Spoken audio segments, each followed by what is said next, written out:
उत्तम नेता হচ্ছে বিশ্বনবী। আল্লাহ রাব্বুল আলামিন জানিয়ে দিলেন, লাকাদ কানা লাকুম ফি রাসূলিল্লাহি উসওয়াতুন হাসানা। একমাত্র শুধুমাত্র কেবলমাত্র অনুসরণযোগ্য অনুকরণযোগ্য নেতা হচ্ছে মুহাম্মদুর রাসূলুল্লাহ সাল্লাল্লাহু আলাইহি ওয়াসাল্লাম। এমন নেতা তিনি ছিলেন। তিনি যখন মদিনার রাষ্ট্র প্রতিষ্ঠিত করেছেন তখন তিনি ঘোষণা দিয়েছেন, আজ থেকে মদিনার যত অভাবী লোক আছে সমস্ত অভাবী লোকের অভাব আমি আব্দুল্লাহর পুত্র মুহাম্মদুর রাসূলুল্লাহ আমার কাঁধে নিয়ে নিলাম। বলেন সুবহানাল্লাহ।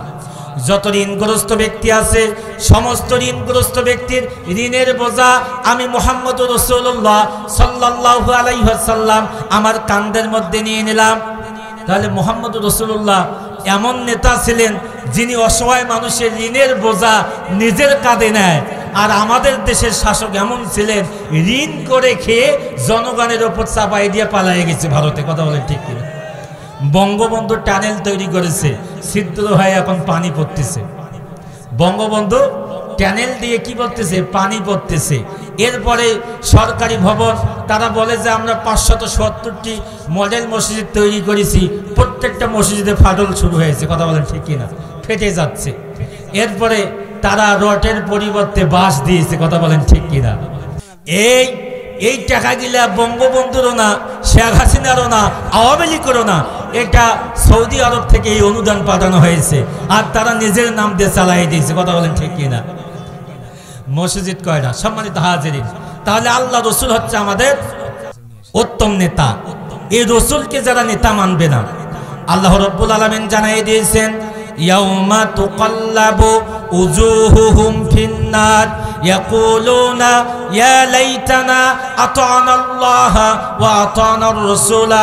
কিয়ামতের ময়দানে আল্লাহ রাব্বুল আলামিন জাহান্নামীদেরকে যখন জাহান্নামের আগুনের মধ্যে ওলটপালট করবেন, জাহান্নামের আগুনে ওলটপালট করবেন, জাহান্নামের আগুনে যখন পুড়বেন তখন ওই সমস্ত জাহান্নামী লোকেরা বলবে, ইয়াকুলুনা ইয়া লাইতানা আতানাল্লাহা ওয়া আতানার রাসূলা। হায় আফসোস, আজকে যদি আমরা আল্লাহর আনুগত্য করতাম, রাসূলের আনুগত্য করতাম, তাহলে আমাদের জাহান্নামে যাওয়া লাগতো না। তারা আফসোস করবে, তারা আফসোস করে বলবে, আমরা যদি আল্লাহর আনুগত্য করতাম, রাসূলের আনুগত্য করতাম, তাহলে আমাদের জাহান্নামে যাওয়া লাগতো না। এরপরে তারা বলবে, রব্বানা, আয় আমাদের রব, ইন্না আতানা সাদাতানা ওয়া কুবরানা। তারা বলবে, আয় আল্লাহ তাআলা, দুনিয়ার জীবনে আমাদের নেতারা আমাদেরকে পথভ্রষ্ট করেছে। নেতারা ইলেকশনের সময় এসে এক মুঠি বিড়ি দেয়, এই জন্য আমি তাকে ভোট দিয়েছি। এরপরে 500 টাকা দেয়, 1000 টাকা দেয়, বাড়ি বাড়ি যায়। এই সময় কিন্তু আর কোনো খোঁজ খবর নাই। দেখবেন ইলেকশনের সময় নেতা শুধু এলাকায় বসে, ওই যে চার দোকানে বসে, এখানে বসে, মসজিদে গিয়ে দোয়া নেয়। আর এখন কিন্তু আর নেতা নাই। যখন নির্বাচন আসবে তখন দেখবেন যে এই নেতারা বাড়ি বাড়ি ঘোরে। কথা বলেন ঠিক কিনা? বাড়ি বাড়ি ঘোরে। সম্মানিত হাজিরিন, এই যে যুবক ছেলেরা আজকের যে আয়োজন করেছে, যুবক ছেলেরা যে আয়োজন করেছে, এই লিমন, শেফাজুল, এরা কঠোর পরিশ্রম করেছে। এটার খরচ আছে না নাই? কথা বলেন, খরচ আছে না নাই? এটার খরচ আছে। এই জন্য আল্লাহ রাসূল সাল্লাল্লাহু আলাইহি ওয়াসাল্লাম একখানা হাদিস আছে, আস-সাকিয়ু করিবুম মিনাল্লাহ, আস-সাকিয়ু করিবুম মিনাল্লাহ, করিবুম মিনান নাস, করিবুম মিনাল জান্নাহ, বাইদুম মিনান নার। আল্লাহর নবী বললেন, যারা দানশীল হবে, যারা দান করবে, আল্লাহর নবী বললেন, আস-সাকিয়ু করিবুম মিনাল্লাহ, যারা দানশীল তারা মানুষের নিকটবর্তী, যারা দানশীল তারা আল্লাহর নিকটবর্তী, যারা দানশীল তারা জান্নাতের নিকটবর্তী, আর যারা দানশীল তারা জাহান্নাম থেকে দূরে। বলেন সুবহানাল্লাহ। আল বখিলু, আর যারা হবে বখিল, যারা দান করে না, ইসলামের পক্ষে দান করে না, কোরআনের মাহফিলের জন্য দান করে না, আল্লাহর নবী বললেন তারা হচ্ছে বাইদুম মিনাল্লাহ, বাইদুম মিনাল জান্নাহ, বাইদুম মিনান নাস, করিবুম মিনান নার। আল্লাহর নবী বললেন, যারা দান করে না, বখিলতি করে, তারা হচ্ছে আল্লাহ থেকে দূরে, জান্নাত থেকে দূরে, মানুষ থেকে দূরে, কিন্তু জাহান্নামের নিকটবর্তী। তাহলে যারা দান করে না তারা হচ্ছে জাহান্নামের নিকটবর্তী। আল্লাহ তাআলাই বলেছেন কুল হুয়াল্লাহু আহাদ আল্লাহুস সামাদ। আল্লাহ তাআলা এক, অদ্বিতীয়, তার কোনো ছেলে নাই, মেয়ে নাই, স্ত্রী নাই। আবার আপনি বলতেছেন আল্লাহ তাআলার পরিবার আছে, কারণটা কি? আল্লাহর নবী বললেন ইন্না লিল্লাহি আহলিনা মিনান নাস ক্বালু মান হুম ইয়া রাসূলুল্লাহ।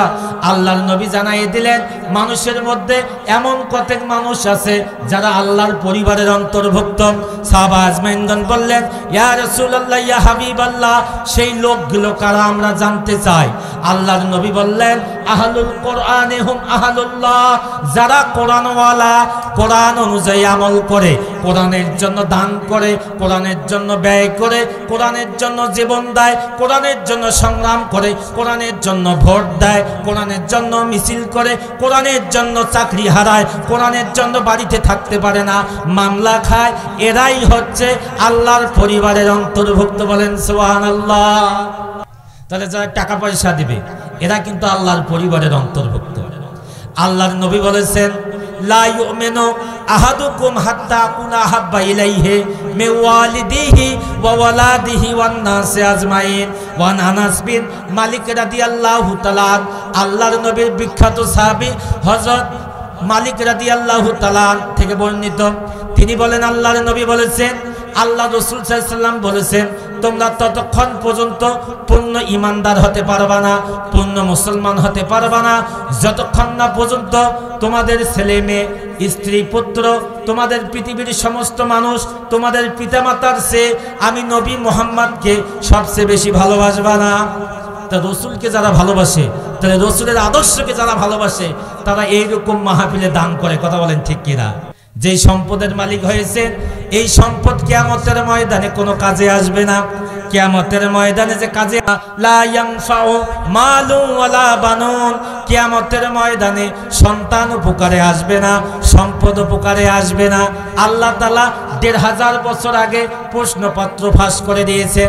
যারা আজকে সম্পদের পিছনে দৌড়াচ্ছি, টাকা পয়সার পিছনে দৌড়াচ্ছি, বাড়ি গাড়ির পিছনে দৌড়াচ্ছি, একবার শুধু মনে দেখেন, আপনি যখনই মারা যাবেন, যেই সুন্দর খাটের মধ্যে, যেই ঘরের মধ্যে আপনি ছিলেন, আপনার স্ত্রীকে যদি বলা হয় একটা রাত শুধু আপনি আপনার মৃত্যু স্বামীর সঙ্গে থাকবেন, বলে না না না, আমার ভয় লাগবে, ওই মৃত্যু ব্যক্তির সঙ্গে আমি থাকতে পারবো না।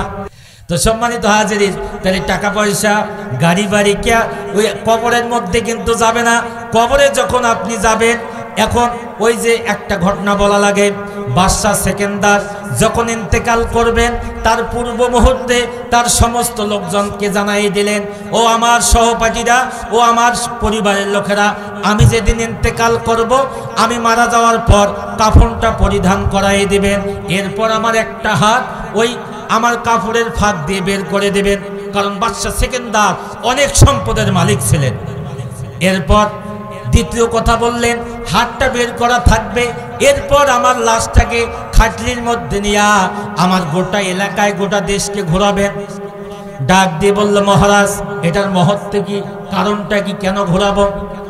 বাদশাহ সেকেন্দার বললেন, ও আমার সাথীরা, আমি যে এত সম্পদের মালিক, বাদশাহ সেকেন্দার আজকে ইন্তেকাল করেছে, সাদা কাপড় পরিধান করা অবস্থায় আছে, হাতটা বের করে দিয়ে আছে, এই আমার দেশের মানুষরা জানতে পারে যেন বাদশাহ সেকেন্দার দুনিয়া থেকে বিদায় হয়ে গেল, শুধুমাত্র সাদা কাপড় আর হাতটার মধ্যেও কোনো টাকা পয়সা সম্পদ নিয়ে যাচ্ছে না।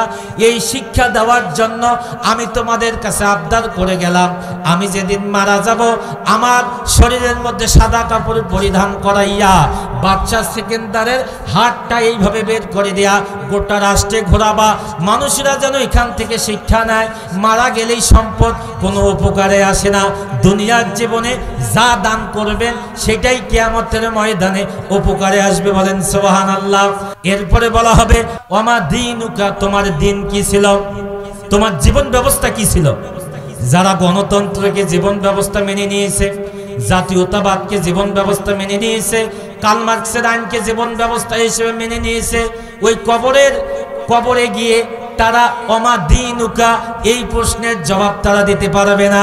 কিন্তু যারা মুমিন হবে, যারা দুনিয়ার জীবনে ইসলামকে প্রতিষ্ঠিত করার জন্য কাজ করেছে, ঘর বাড়ি ছেড়েছে, মামলা খেয়েছে, হামলার শিকার হয়েছে, জেল জুলুম হয়েছে, ফাঁসির মঞ্চে পর্যন্ত গিয়া শাহাদাত বরণ করেছে, এই সমস্ত ব্যক্তিরা বলবে দিন আল ইসলাম, আমার দিন তো ছিল ইসলাম। বলেন সুবহানাল্লাহ।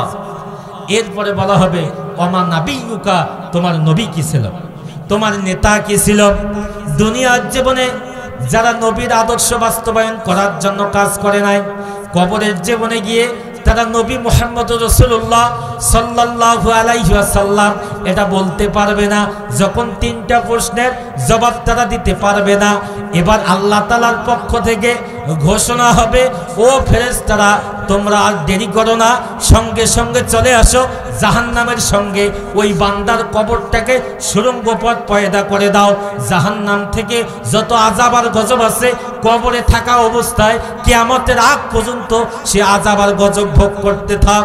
আর যারা ঈমানদার হবে, মুমিন হবে, যারা প্রশ্নের জবাব দিতে পারবে, আল্লাহর তরফ থেকে ঘোষণা হবে, ও ফেরেশতারা তার পোশাকটা খোলায় ফেলে জান্নাতের পোশাক পরিধান করায় দাও।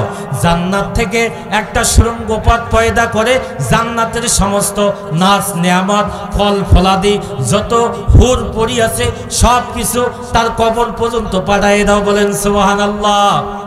সম্মানিত হাজিরিন, এই জন্য মারা যাওয়ার আগেই আপনাকে সেই প্রস্তুতি গ্রহণ করতে হবে। সম্মানিত হাজিরিন, এই আশাবাদ ব্যক্ত করে আগামী দিনের সমস্ত ইসলাম বিদ্বেষী মতবাদকে উৎখাত করে দিয়ে আল্লাহর জমিনে আল্লাহর দিন প্রতিষ্ঠা করার লক্ষ্যে আগামী দিনে মাওলানা আব্দুস সাত্তার, অধ্যক্ষ মাওলানা আব্দুস সাত্তার দাড়িপাল্লা মার্কায় আপনারা ভোট দিয়ে জয়যুক্ত করে এই ডিমলাবাসী প্রমাণ করবে আগামী দিনে পার্লামেন্টে গিয়ে আল্লাহর আইন আর সৎ লোকের শাসনের মাধ্যমে মাওলানা সাত্তার ওই জায়গায় গিয়ে যেন কোরআন এবং সুন্নাহ দিয়ে কথা বলে আমাদের অধিকারগুলো আদায় করে দিতে পারে, যা 54 বছরে আদায় হয়নি। কথা বলেন ঠিক কিনা? আপনারা থাকবেন তো ইনশাআল্লাহ?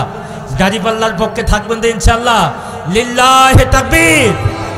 আল্লাহর আইন চাই, সৎ লোকের শাসন চাই, নারায়ে তাকবীর। এই দাওয়াত কিন্তু মা বোনদেরকে দিলাম। মা বোনরা তো আগ থেকে আছে আমাদের পক্ষে, আবার দাওয়াত দিলাম মা বোনেরা, কোনো ওই টাটকা কথায় আপনারা ভুলায়ে যাবেন না।